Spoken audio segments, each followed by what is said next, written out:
अभी हमने बात की है इससे पहले वीडियो में स्पर्मेटोजेनेसिस की। इसे एक बार फिर ध्यान देंगे और देखेंगे और फिर आगे बढ़ेंगे। स्पर्मेटोजेनेसिस मतलब स्पर्म का फॉर्मेशन या फॉर्मेशन ऑफ स्पर्म कहां होगा? टेस्टिस में होगा। क्लियर है? टेस्टिस में कहां होता है? सेमिनिफेरस टिब्यूल में। सेमिनिफेरस टिब्यूल के अंदर कितने प्रकार की सेल हैं? दो, मेल जर्म सेल और सर्टोली सेल। ठीक है, मेल जर्म सेल क्या बनाएंगी? स्पर्म बनाएंगी। सर्टोली सेल क्या है? ये स्पर्म को न्यूट्रिशन देंगी। क्लियर है? यहां मैंने इस बात को समझाया है कि जो मेल जर्म सेल है उसे हम क्या बोल सकते हैं? स्पर्मेटोगोनियम। ठीक है, मैंने साथ ही साथ यहां क्रोमोसोम नंबर की बात भी बताई। ठीक है, ये स्पर्मेटोगोनियम कितनी है? एक। क्लियर है? एक स्पर्मेटोगोनियम में माइटोसिस सेल डिवीजन होगा तो कितनी सेल बनेंगी? दो। दो में होगा फिर माइटोसिस तो चार। ये स्पर्मेटोगोनियम माइटोसिस सेल डिवीजन करती रहेंगी और स्पर्मेटोगोनिया बनाती रहेंगी। मतलब ये स्पर्मेटोगोनिया बन जाएंगे, सेल है। ठीक है, अभी इन्हीं स्पर्मेटोगोनियम, जो बहुत सारे स्पर्मेटोगोनियम हैं, उनमें से कुछ स्पर्मेटोगोनिया, जो स्पर्मेटोगोनिया बनी है, ये स्पर्मेटोगोनिया कुछ डिफरेंट हो जाएंगी और डिफरेंट स्पर्मेटोगोनिया को हम प्राइमरी स्पर्मेटोसाइट कहेंगे। और यही प्राइमरी स्पर्मेटोसाइट, इसमें क्रोमोसोम नंबर क्या है? 46। क्यों है 46? क्योंकि इसका जो फॉर्मेशन हुआ है वो कौन से सेल डिवीजन से हुआ है? माइटोसिस से। ये क्वेश्चन पूछा जा सकता है कि प्राइमरी स्पर्मेटोसाइट कौन से डिवीजन से बनता है? तो माइटोसिस। ध्यान देंगे, प्राइमरी स्पर्मेटोसाइट जिसमें क्रोमोसोम नंबर 46 है, अब करेगा मियोसिस सेल डिवीजन। ठीक है, और जब इसमें मियोसिस सेल डिवीजन होगा तो मियोसिस फर्स्ट सेल डिवीजन के फलस्वरूप जो सेल बनेंगी, कितनी सेल बनेंगी? दो सेल बनेंगी, जिन्हें हम सेकेंडरी स्पर्मेटोसाइट कह सकते हैं। क्लियर है?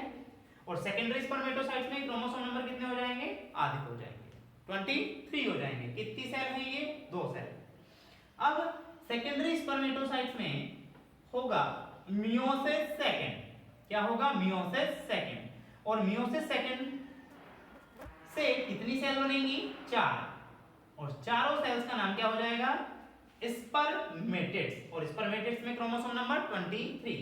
यही स्पर्मेटिड्स चेंज हो जाएंगे स्पर्म में। क्लियर है? और स्पर्मेटिड्स से स्पर्म के फॉर्मेशन को स्पर्मियोजेनेसिस कहते हैं। बताओ कितने स्पर्म बनेंगे? चार।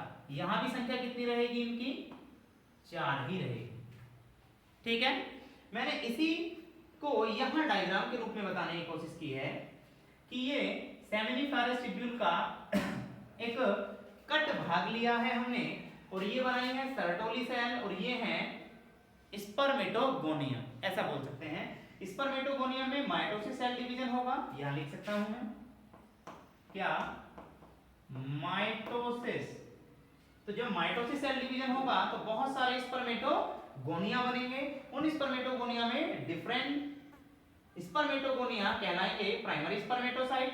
अब प्राइमरी स्पर्मेटोसाइट में मियोसिस फर्स्ट होगा तो सेकेंडरी स्पर्मेटोसाइट, इसमें मियोसिस सेकेंड तो स्पर्मेटिड्स। स्पर्मेटिड्स चेंज हो जाएंगे स्पर्म, स्पर्मेटिड से स्पर्म बनने को स्पर्मियोजेनेसिस। अब यही स्पर्म इसी सेमिनिफेरस टिब्यूल के अंदर जो सर्टोली सेल हैं उन्हें खाएंगे या उनसे न्यूट्रिशन लेंगे, और न्यूट्रिशन लेकर या मैच्योर होकर वो सेमिनिफेरस टिब्यूल से बाहर निकल जाएंगे। ठीक है, एग्जिट हो जाएंगे, बाहर निकल जाएंगे। इसी प्रोसेस को हम बोलेंगे स्पर्मिएशन। क्लियर है?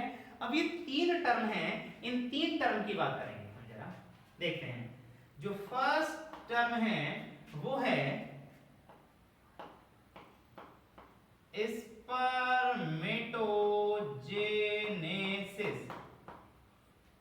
स्पर्मेटोजेनेसिस मतलब फॉर्मेशन ऑफ स्पर्म। क्लियर है? अर्थात स्पर्म के बनने की पूरी प्रक्रिया। क्लियर है? दूसरा जो टर्म है हमारा स्पर्मियोजेनेसिस।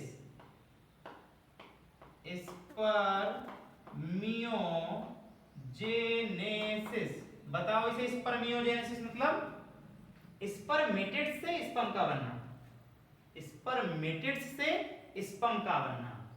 और थर्ड है स्पर्मिएशन। स्पर्मिएशन, बताओ स्पर्मिएशन मतलब सेमिनिफरस ट्यूब्यूल से स्पर्म का बाहर निकलना।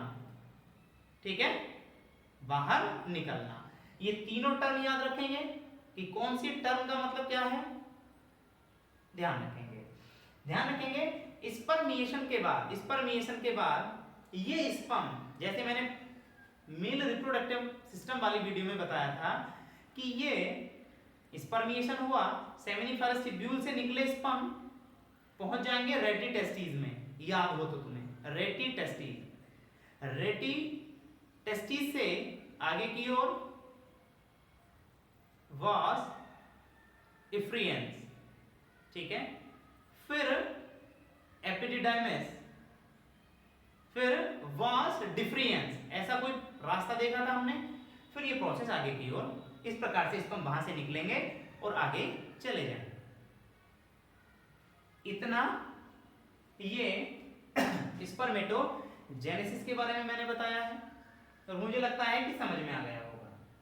नहीं आया है तो वीडियो को देखते रहेंगे। अब हम बात करेंगे इसी में अगले टॉपिक की, regulation of hormone in spermatogenesis. मैं साफ करता हूं इसे।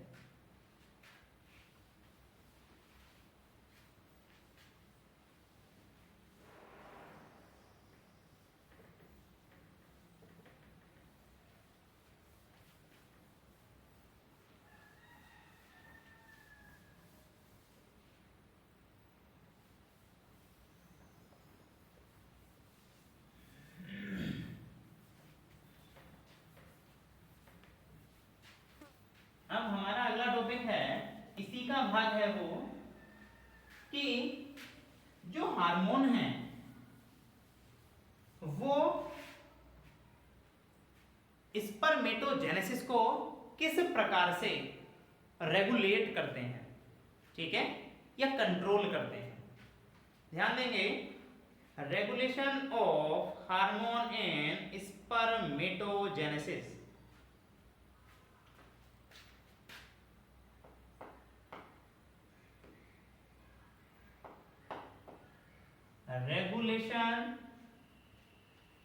रेगुलेशन of hormone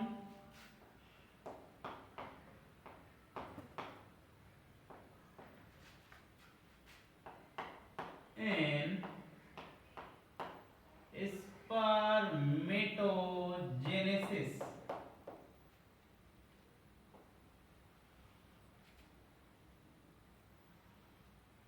क्लियर है? हमारा ये टॉपिक है। अब कुछ हार्मोन हैं, वो किस प्रकार से स्पर्मेटोजेनेसिस को या स्पर्म के बनने की क्रिया को कंट्रोल करते हैं। ठीक है, कि कब स्पर्म बनना है और कैसे बनना है, वो किस प्रकार से कंट्रोल करेंगे। ध्यान देंगे, इसे भी हम एक डायग्राम के रूप में देखेंगे। ठीक है, एक लाइनर डायग्राम के रूप में ही हम रेगुलेशन ऑफ हार्मोन को देखेंगे। ध्यान देंगे, हमारे जो ब्रेन, इस ब्रेन का एक पार्ट है जिसे हम बोलते हैं हाइपोथैलेमस। क्या बोलते हैं? हाइपोथैलेमस। हाइपोथैलेमस।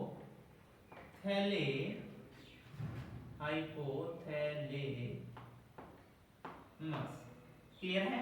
हाइपोथैलेमस। क्लियर है? हाइपोथैलेमस ये मस्तिष्क का एक पार्ट है, और ये पार्ट हम इसके बारे में जानते हैं, हाइपोथैलेमस के ब्रेन का एक मेन पार्ट है। ठीक है, जो जो एक हार्मोन रिलीज करेगा जिसे बोलते हैं GnRH, गोनेडोट्रोपिन रिलीजिंग हार्मोन। ध्यान रखेंगे, GnRH, gonadotropin releasing hormone, gonadotropin releasing hormone. अर्थात ये हाइपोथैलेमस इसका सिक्रेशन करता है, इसे निकालता है, और ये हार्मोन एंटीरियर पिट्यूटरी, जो पीयूष ग्रंथि या पिट्यूटरी ग्रंथि है, उसके अग्रभाग से, एंटीरियर पिट्यूटरी, ठीक है। ध्यान देंगे, जो हाइपोथैलेमस है उसने कौन सा हार्मोन रिलीज किया है? GnRH, गोनेडोट्रोपिन रिलीजिंग हार्मोन, और ये कहां पर गए हैं? एंटीरियर पिट्यूटरी के पास।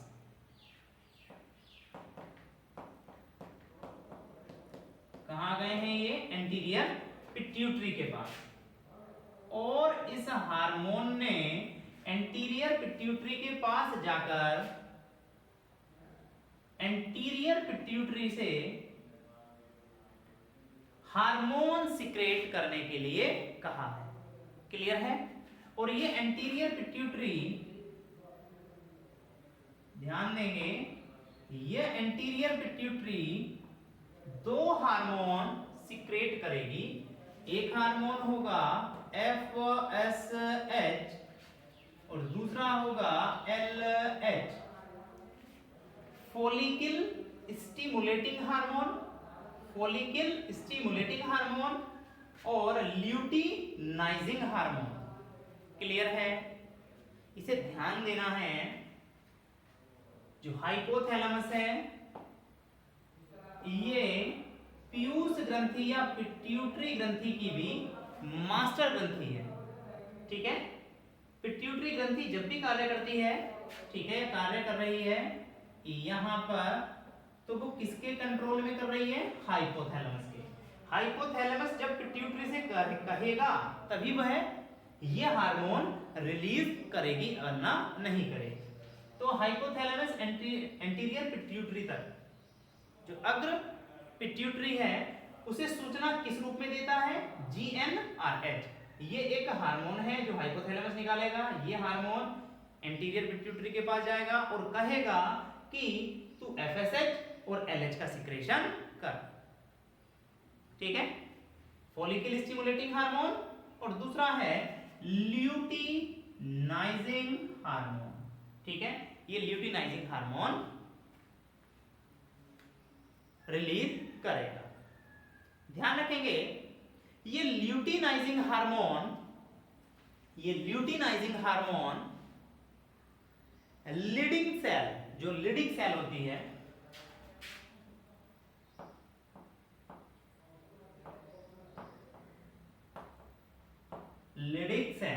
लीडिंग सेल जानते हो? हाँ, जानते हैं। जब मैंने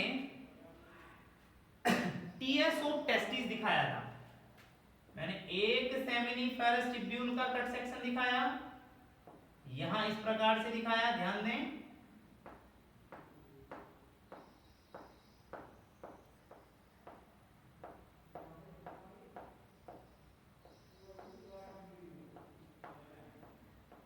दिखाया था ये। अब बताओ, एक टेस्टिकुलर लोब्यूल के अंदर कितनी सेमिनिफेरस ट्यूब्यूल हो सकती थी? 1 से 3। तो ये एक है, यहां एक ऐसी दूसरी भी हो सकती है, तीसरी भी हो सकती है। समझ में आ रही है बात?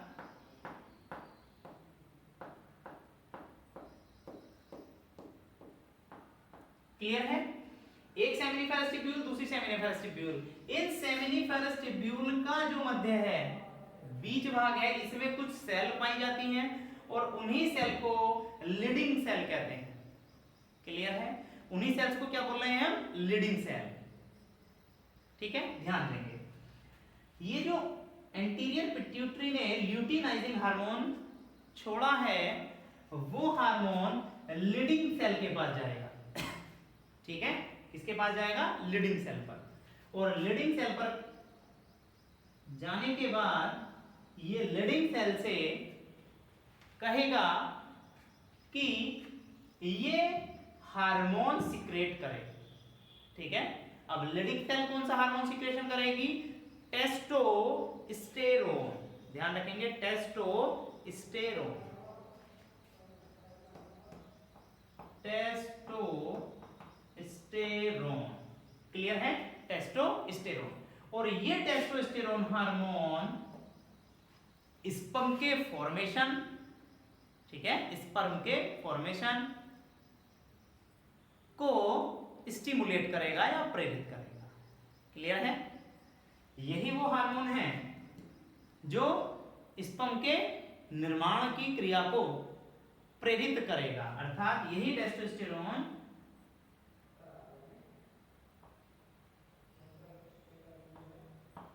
स्पर्म फॉर्मेशन को प्रेरित करेगा। क्लियर है बात? सबको समझ में आ रही है इतनी बात?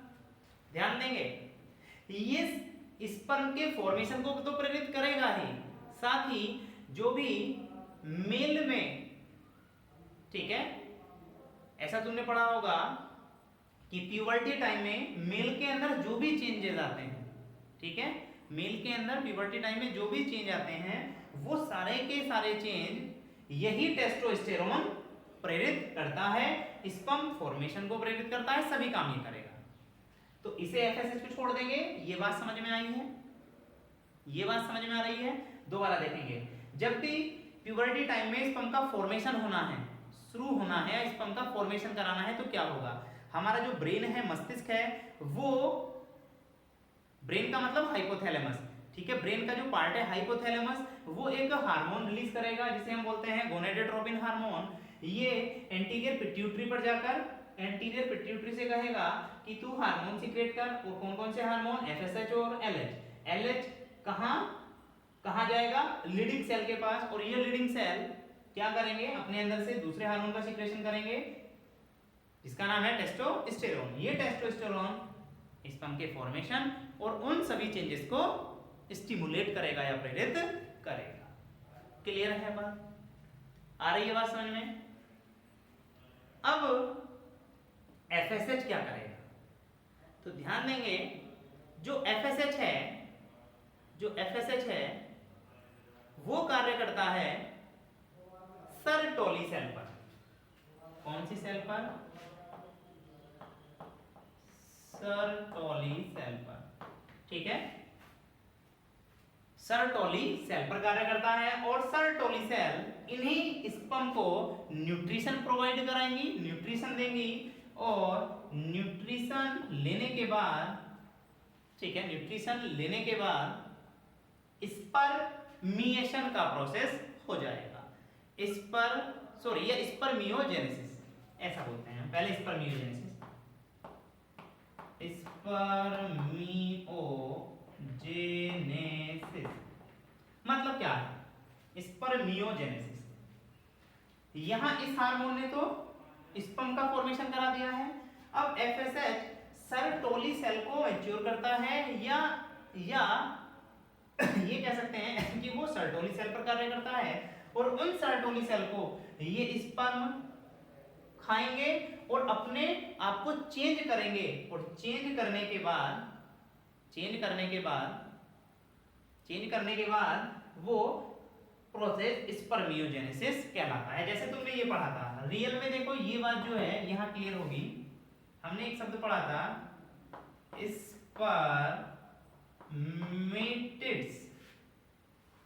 स्पर्मेटिड्स चेंज हो जाते हैं स्पर्म में, यही है ये प्रोसेस, स्पर्मियोजेनेसिस।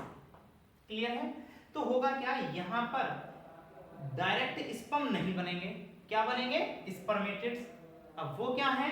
वही स्पर्मेटिड्स सर्टोली सेल से क्या लेंगे? न्यूट्रिशन लेंगे और किस चीज में चेंज हो जाएंगे? स्पर्म में, अर्थात स्पर्मियोजेनेसिस को ये प्रेरित कराएगा। ये बात समझ में आ रही है? FSH किस पर कार्य करेगा? सर्टोली सेल पर। अब सर्टोली सेल क्या हो जाएंगे? डेवलप हो जाएंगी और उन्हें कौन खा लेंगे? स्पर्मेटेड्स। स्पर्मेटेड्स जो अनमैच्योर स्पर्म है, ऐसा बोल सकते हैं, या जिनका डेवलपमेंट नहीं हुआ है, वो डिफरेंट नहीं हुए हैं। अब स्पर्मेटेड्स इन्हें खाने के बाद किस में चेंज हो जाएंगे? स्पर्म में। तो मैं यहाँ स्पर्म न लिखकर मैंने क्या लिख दिया है? स्पर्मियोजेनेसिस। क्लियर है बात? यहां समझ में आ रही है? तो यहां से दो क्वेश्चन आ सकते हैं कि जो ल्यूटिनाइजिंग हार्मोन है वो कौन सी सेल पर कार्य करता है? तो ध्यान देंगे लीडिंग सेल पर, लीडिंग कोशिकाओं पर। ठीक है, एल से ल्यूटिनाइजिंग हार्मोन और एल से लीडिंग सेल, याद रखेंगे। एल फॉर ल्यूटिनाइजिंग और एल फॉर लीडिंग। तो एलएच हार्मोन लीडिंग सेल पर, बचा कौन सा है? FSH, follicle stimulating hormone, Sertolis. इस प्रकार से regulation of hormone in spermatogenesis होता है। समझ में आ रही है इतनी बात? हम इसे एक बार फिर दोबारा देखेंगे वीडियो को, तो मुझे लगता है ये बात क्लियर हो जाएगी।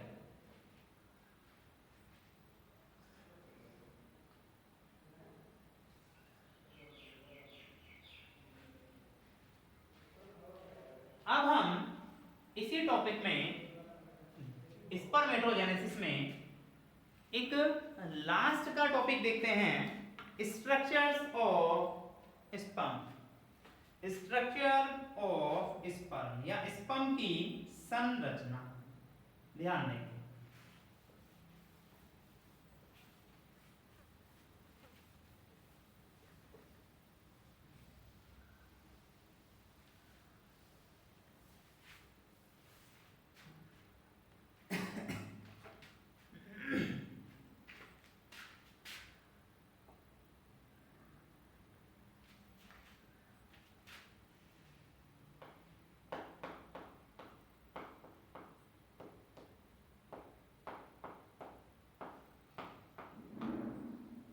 स्ट्रक्चर ऑफ स्पर्म, एक स्पर्म या शुक्राणु की संरचना।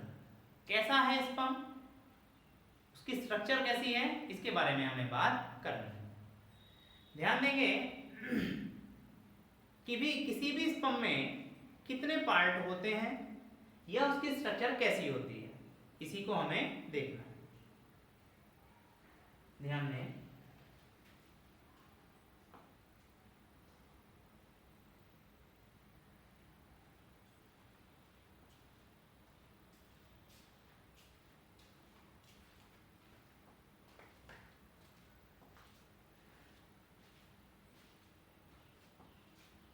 इस प्रकार से ये स्पर्म का, ठीक है, हेड है, और हेड का जो अगला भाग है ये कहलाता है एक्रोसोम। क्या कहलाता है ये? एक्रोसोम। ठीक है, और